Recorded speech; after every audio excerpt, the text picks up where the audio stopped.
Hello everyone.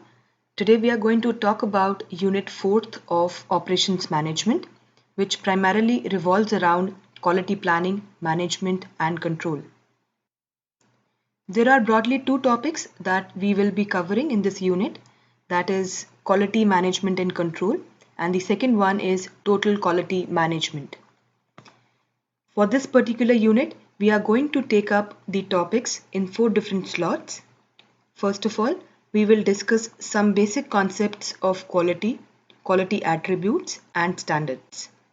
Secondly, we will cover few contributions of quality gurus. In the third lecture, we will discuss few quality control tools. And in the fourth lecture, we are going to cover the concepts of total quality management. So today, we are going to talk about the basic concepts of quality. Now, the first thing is what is quality and why companies now and then are talking about the quality. Well, companies believe that high quality goods and services can provide them with some kind of competitive advantage, which means companies can earn more revenue by increasing their sales if they provide high quality goods and services. Therefore, if you see, quality here becomes one of the most important single factor which is affecting the company's performance. Now, whenever we are talking about or we hear this term of quality, there are few definite brands that struck our mind. Like for example, if at present moment I think about quality, so probably what struck my mind is Rolls-Royce in the category of car, or if I talk about the category of watches, then probably Rolex or Rado or Fossil. These are few good quality watches. And if I talk about airlines, then probably I would say Singapore Airlines is the best airlines as far as quality is concerned. But the question here arises, what does this quality means? Well, quality means the totality of features and characteristics of a product or service that bear on its ability to satisfy given needs. So in order to understand this definition of quality, let us take an example of Singapore Airlines.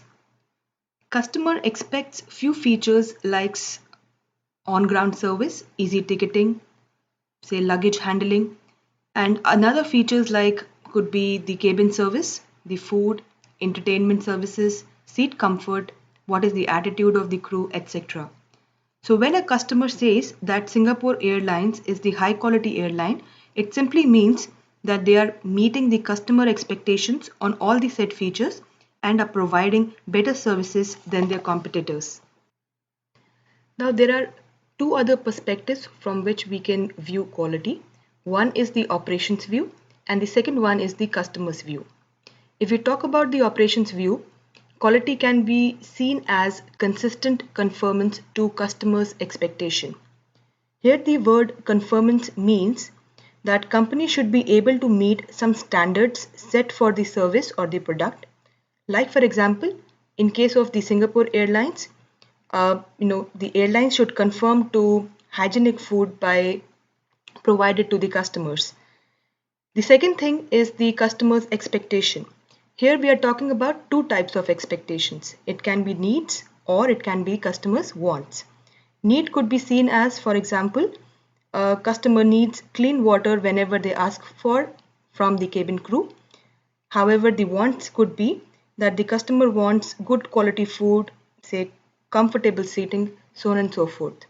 And here the word consistent means that companies should not only conform to the customer's expectations just for one day or for 2 days or on ad hoc basis. However, it will be considered as a good quality only if they are providing the conformance to the expectations of the customer on consistent basis. The second perspective could be from the customer's view, which simply states that quality can be viewed as the quality of a good or service and its fitness for use.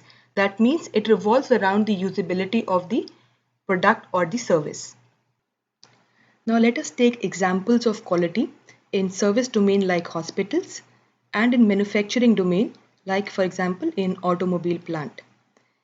In case of hospital, quality can be viewed as whether the appropriate treatment is being given to the patients or not, We can see quality as whether the correct kind of treatment and in the correct manner is being provided to the patients, whether they are being informed about their report, their tests from time to time, and what is the nature of staff of the hospital towards the patients. That means whether they are friendly and courteous or not.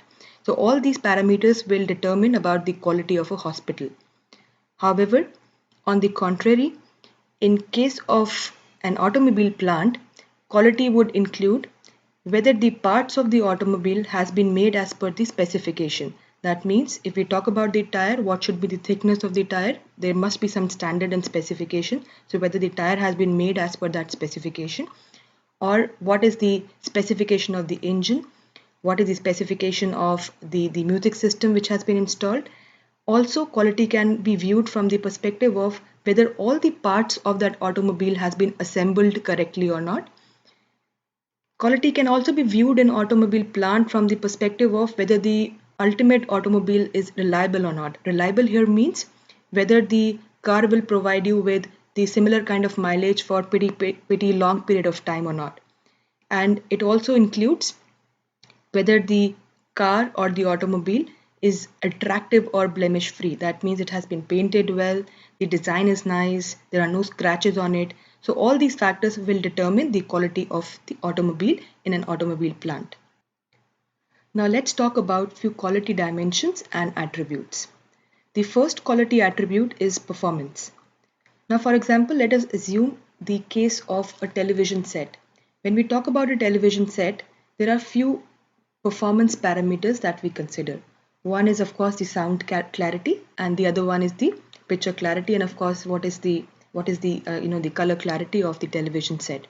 So if the television set is conforming to all these performance parameters, we are going to say that it is a high quality TV. The second attribute is the features, which talks about what are the extra features that the company is providing to us.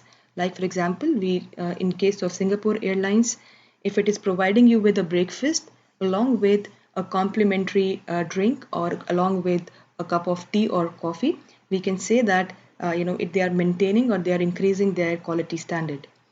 The third parameter or third attribute is reliability. Now, reliability, as we have already discussed, it is the probability of a product surviving over a specified period of time under the started conditions of use. So that means, like we took the example of a car.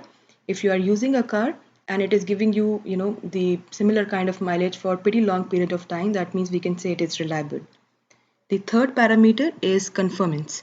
Conformance means the degree to which you are conforming to the established standards. When we talk about certain products or services which are of global standards, that means they are meeting some internationally set standards of quality. The fifth type of attribute is durability, which means if we talk about any product, for example, a technical product or a machine, we know that it will deteriorate with the passage of time. So durability means if we are talking about a television set and we had purchased that set for 20,000 rupees and we have used, it has given us good performance in terms of sound and picture clarity for 20 years. So we can say that that particular TV set was quite durable and it has given us the actual value of the money that we had spent. The sixth attribute is serviceability. Now, serviceability means, for example, if we are taking a decision as to which car to purchase. Now, one of the very important parameter is whether the service center for that particular car is provided in our nearby area or not. Like for example, many people they tend to purchase the cars of Maruti Suzuki just because the service centers are easily available. So that again becomes a very important parameter of the quality. The seventh attribute is the aesthetics. Now, aesthetics is the overall, the look, feel of the product or the service. For example, you go to a restaurant, which is very clean. There are very good paintings done on the walls. There's a very good music. All the people, all the waiters, they are very cleanly and well properly dressed. So it always gives you a feel as if you have come to a very royal place. So the aesthetics play a lot of role in the consumer's mind while giving the final decision whether the restaurant was a good quality restaurant or a bad quality restaurant. Now, the eighth attribute is perceived quality. Again, perceived quality here means the customer's perception or the customer's perceived quality towards one particular brand. For example, I might not have purchased, an Adidas shoes or Adidas products. However, from the word of mouth, from my friends, or from the advertisements, I know that Adidas is a high quality, brand which probably sells the sports products, right? Therefore, quality is also determined. All the companies with from the perceived quality, and all the companies have to adhere to the perceived quality of the customers. Now you might have heard about ISO. ISO stands for International Organization of Standards, which is a non-government organization dealing with developing and publishing of international standards. And ISO 9000 is a series of international standards for quality systems. These standards are for both manufacturing as well as service industry. ISO 9000 standards provides the essentials of putting a management of quality assurance policy in action. It also clarifies the relationship between quality concepts and specifies rules for three types of models, that is ISO 9001, ISO 9002 and ISO 9003. Whereas ISO 9004 provides quality management and quality system element guidelines. Now, if we talk about Model 1, that is ISO 9001, it's for use when conformance to specified needs is to be assumed by manufacturer throughout the whole cycle. That means from design towards to the service. If we talk about Model 2, that is ISO 2009, it's for use when specified requirement for products are started in terms of an already established design or specifications. Whereas the Model 3, that is ISO 9003, is applied to situations where only the supplier capabilities for inspection and testing can be demonstrated in satisfactory manner.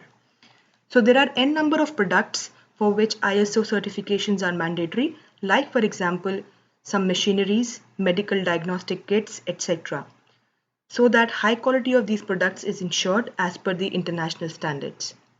So this was something about the basics of quality. In the next lecture, we will take up the contributions of some quality gurus.